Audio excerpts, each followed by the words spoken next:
Hello everybody. I'd like to just do a quick video. Well, I don't know how quick it'll be, but I'd like to talk to everyone that is arguing with and over this whole trans agenda that's going on right now.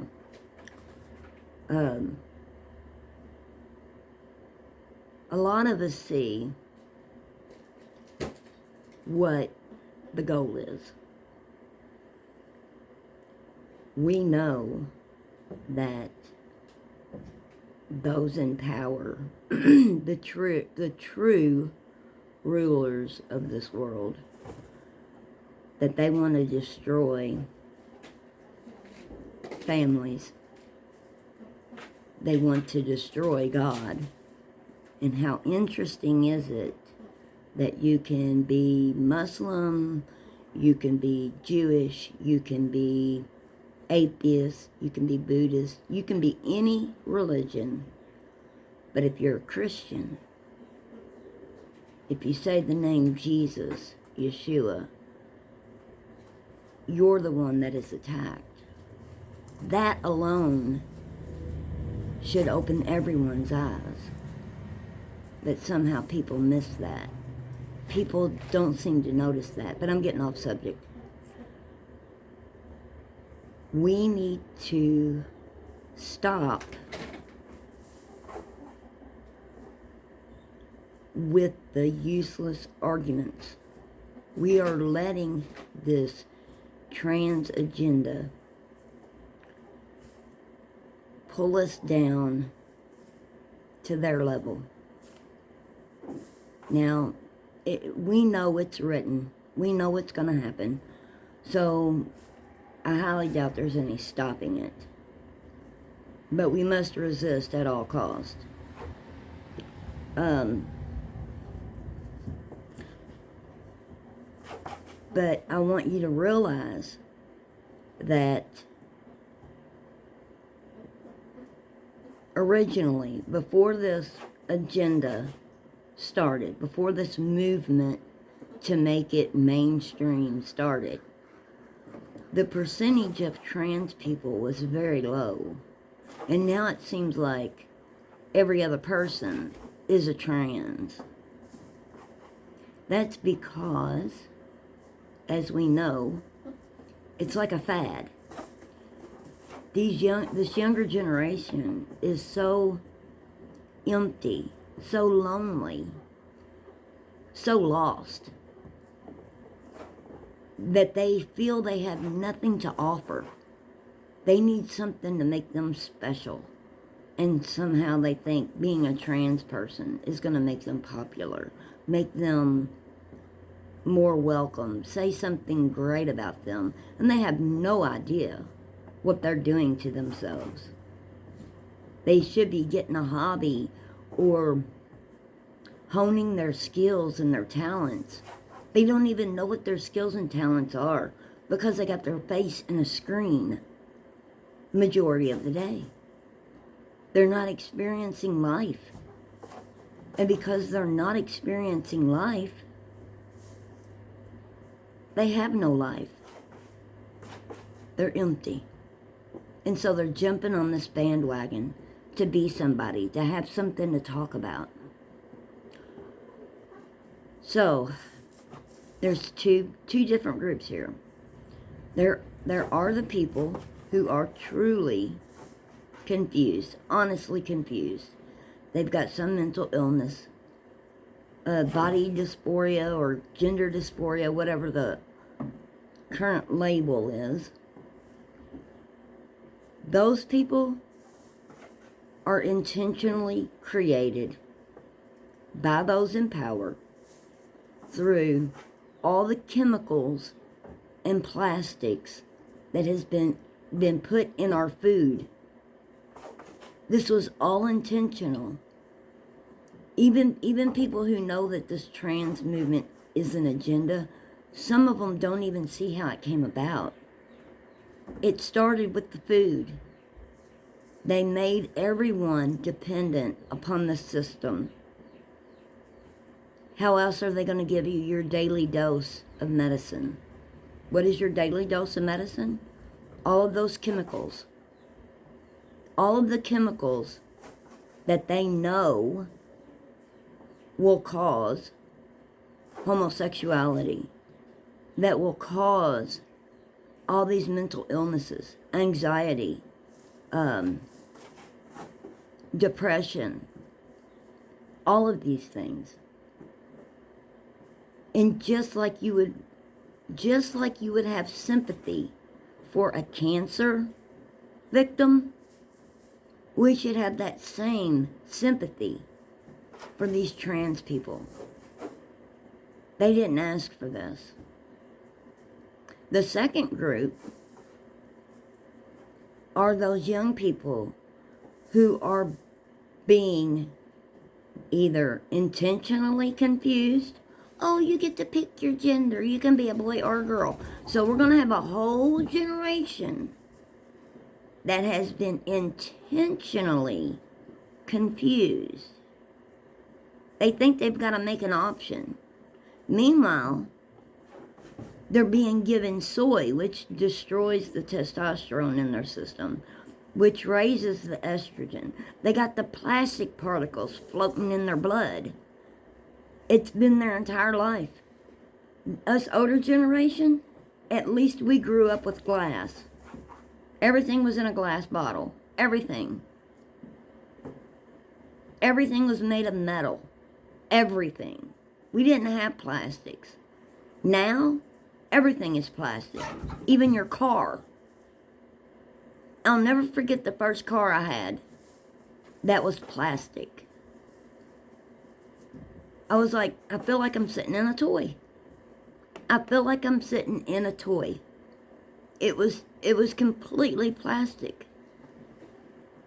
I was used to the solid steel cars, the old trucks, the old Chevys and Camaros and Dodge Chargers, solid metal. Now they're plastic. And our food, even fruits and vegetables, covered in wax and dyes, pesticides. Now it's GMO. The food isn't even genetically the food that was here naturally. All of these things is the cause of this. The younger generation is being intentionally confused and given dysphoria. Intentionally being confused. That middle group, that middle age, the teenagers through the 20s, they're just so lonely and so empty, and they've grown up with all of these chemicals and plastics running through their veins, and they've had their face in a screen, that they're just grasping onto anything. So they have a different issue. So let's stop with the types of arguments that we're having with them. I was on a chicken forum yesterday, and one of the questions was, how do I gender my chicken? You're not gendering your chicken. You're sexing it. You're sexing your chicken. You're not gendering it. I gotta go see what my dogs are barking about. 1 second. Okay, I'm back. So, while we're not going to stop this agenda, we do need to try and save as many of these lost souls as possible. Try and help these people see past all their confusion. I don't know when it changed, But the older generation knows this. On every application, it didn't ask you your gender. It asked you for your sex. Your sex, not your gender. When did that change? Does anybody know? Because the joke used to be, under sex, people would write things like, once a week, not enough. Like they were asking them how, like people were filling out the question as if they were asking them, how much sex do you have? Not what is your sex. That was a running joke for many, many years. Now it says gender. But people want to think that this isn't an agenda. That this is somehow organic. That this somehow is just happening naturally. They don't see that this is social engineering. This is being done intentionally. Just look at Baphomet. That's the goal.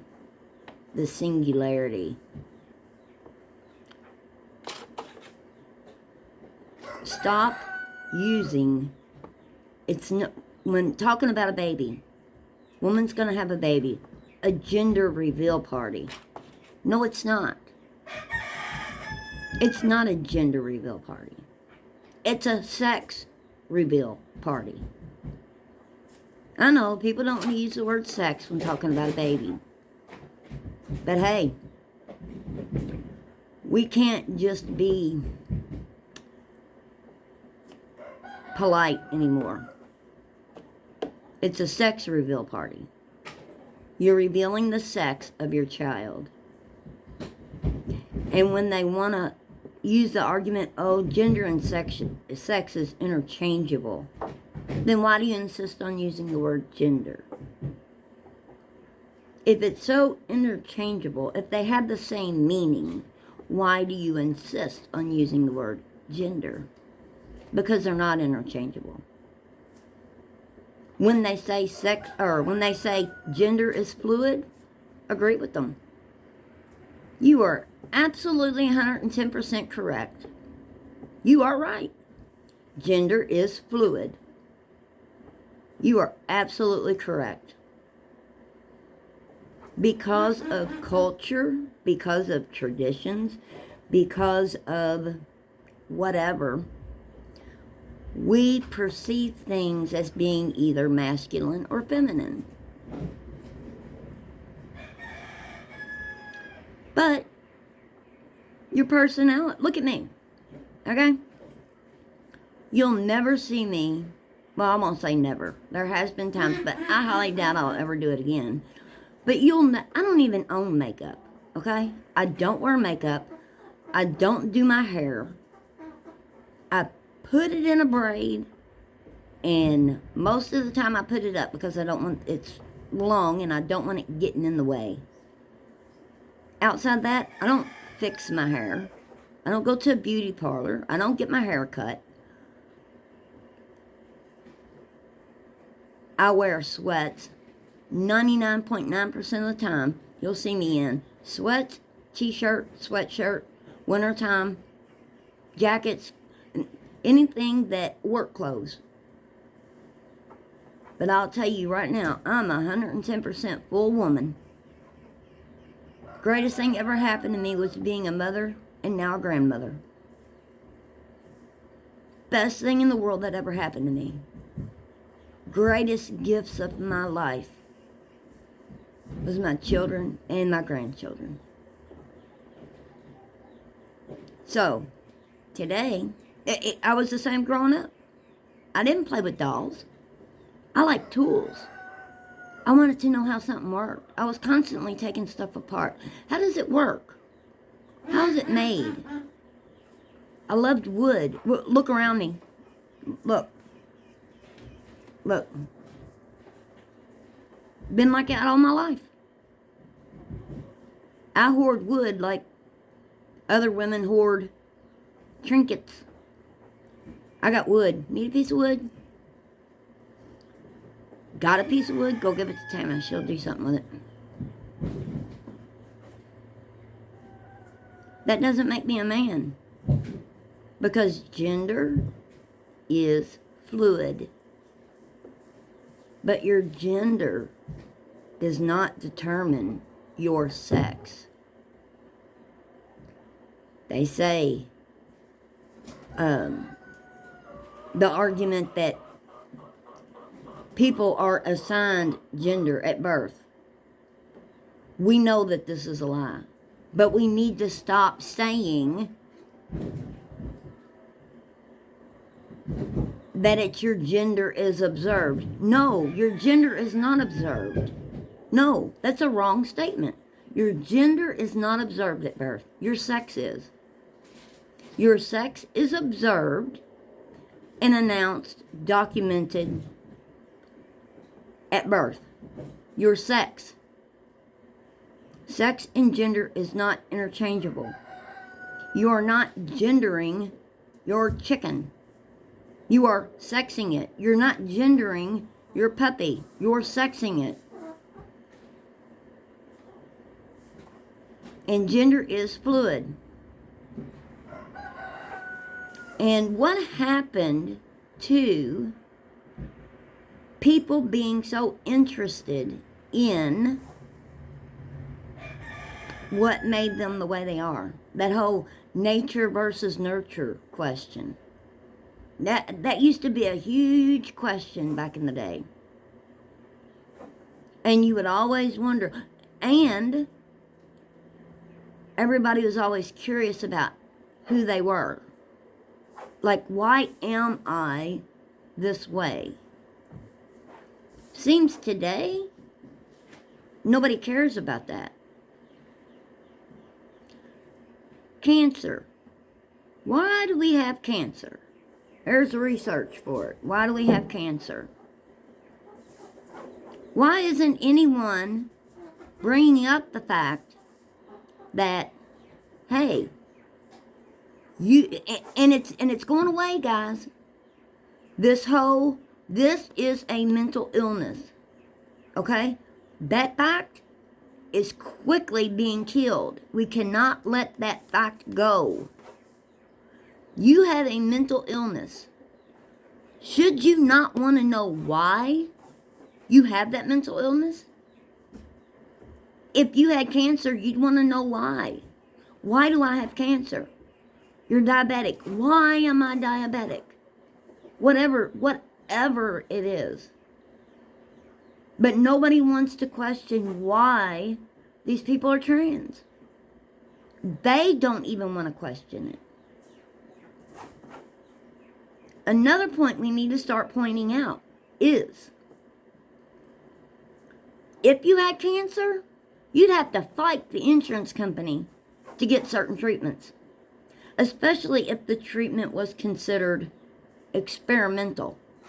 I mean, you're going to die. If you have terminal cancer, and there is a drug that may or may not, which in my opinion, if you ask me, it's all lies. Anything coming from the medical industry is a lie.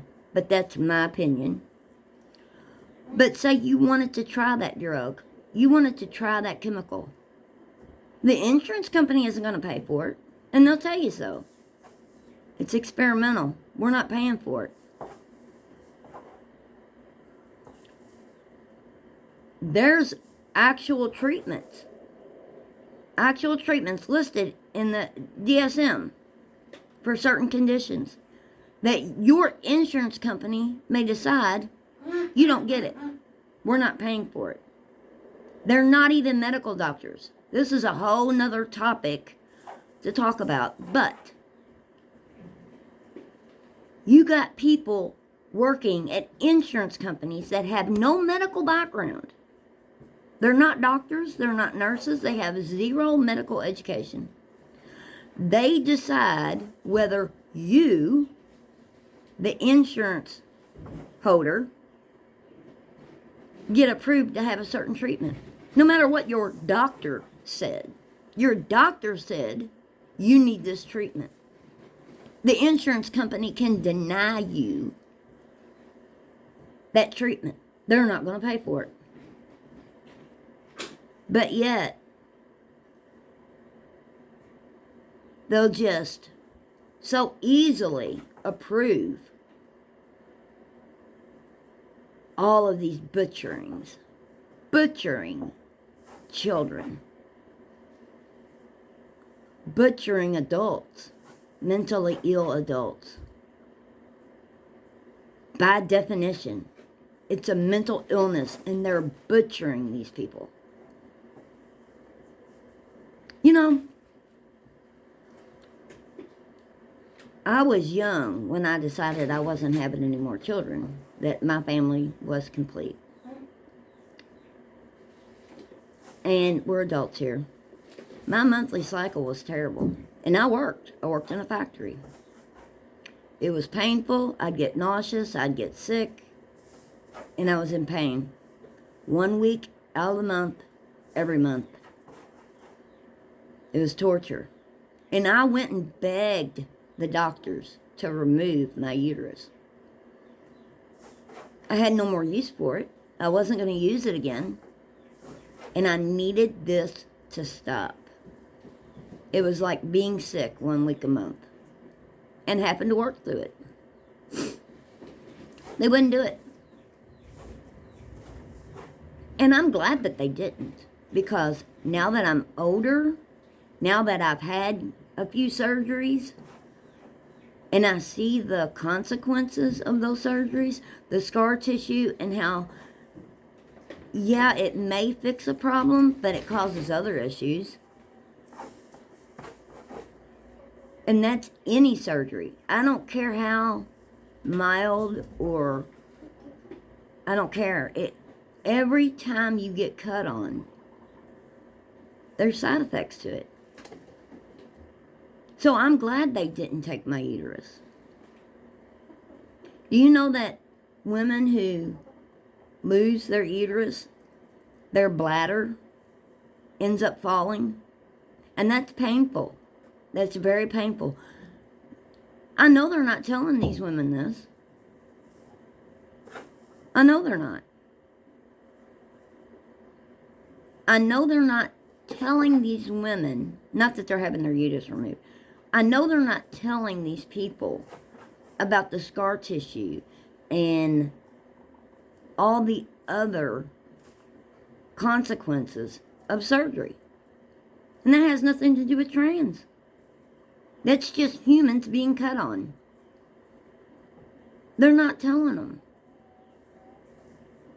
These are things that need to be pointed out.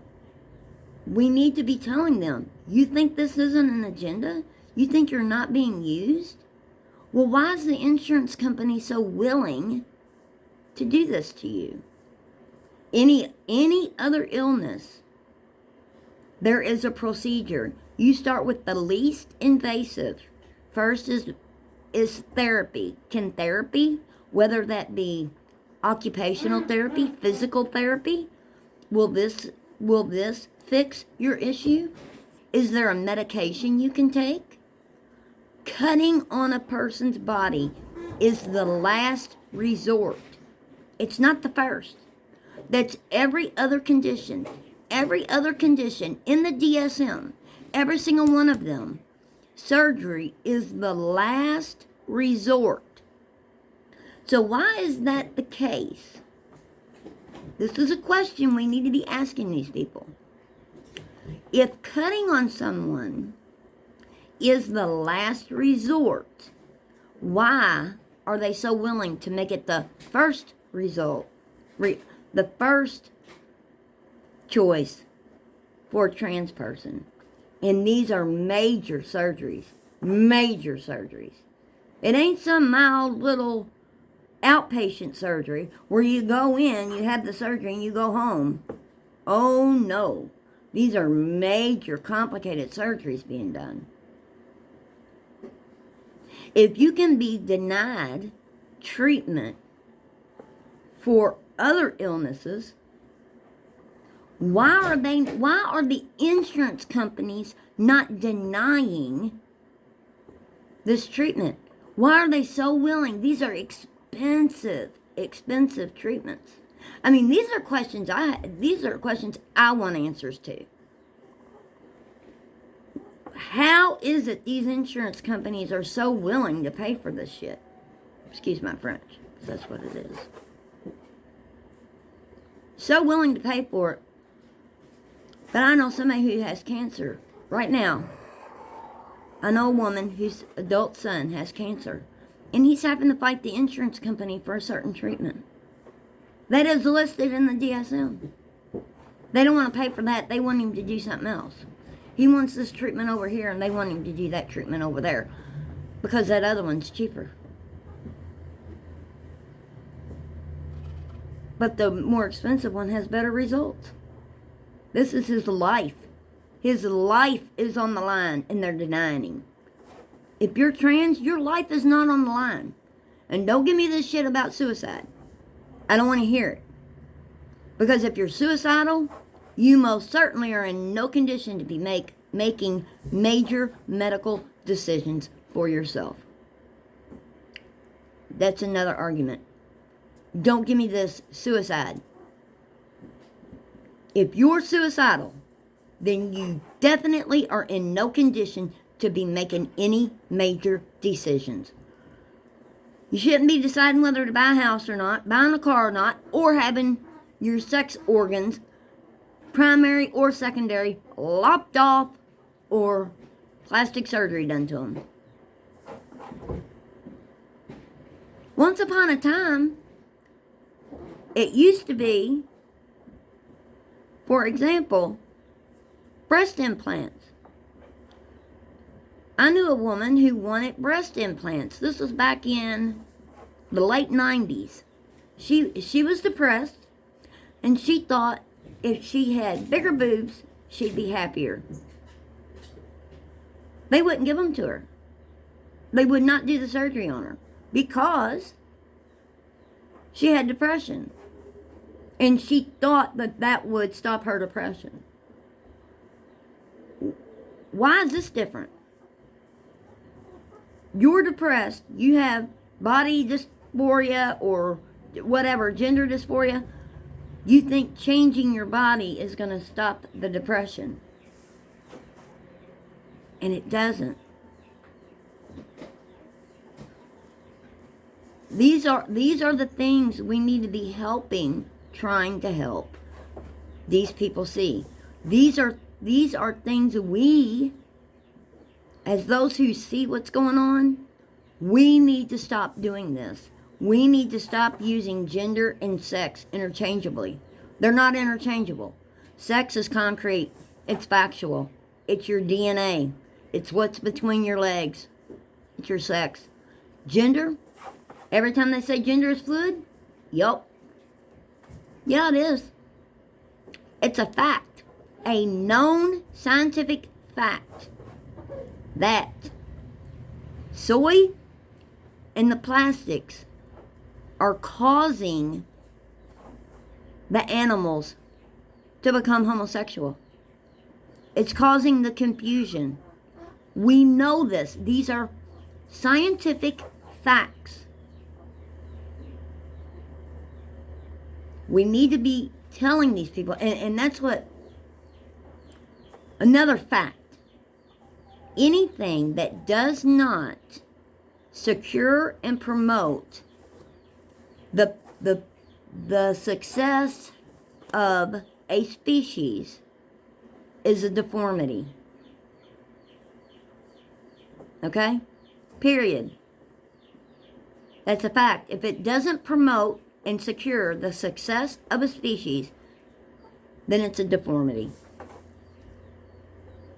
It takes a genetic biological man and a genetic biological female to create a human baby.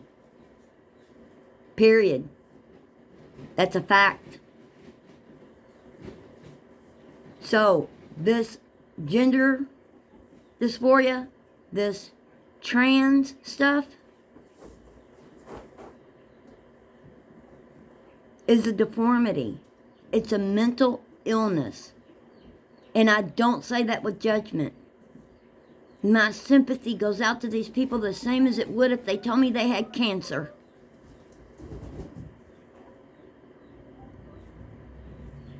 And I know we're not going to win this battle. I know we're not. I mean, it's written. We know what's happening. We know what's happening. People want to say God was terrible because he destroyed Sodom and Gomorrah. They have no idea why God did that. They have no understanding of why God wiped out Sodom and Gomorrah.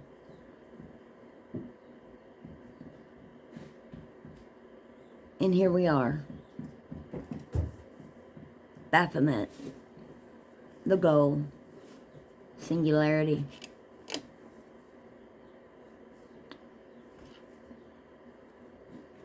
Well, if anybody is still listening, if anybody watches this or sees this, please, please, don't argue with these people. Don't argue with them. Would you argue with a depressed person? Would you argue with them, or would you be sympathetic?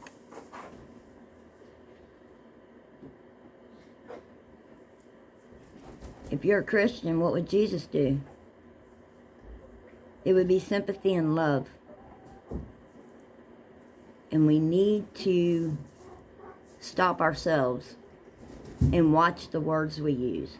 Correct others. It's not a gender reveal party.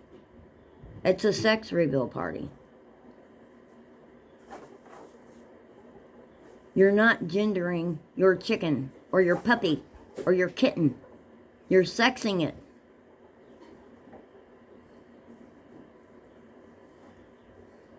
Well, that's all. I bet I'm going to make some enemies with this video, but if somebody gets mad about anything that I said, then they've just got a bad attitude.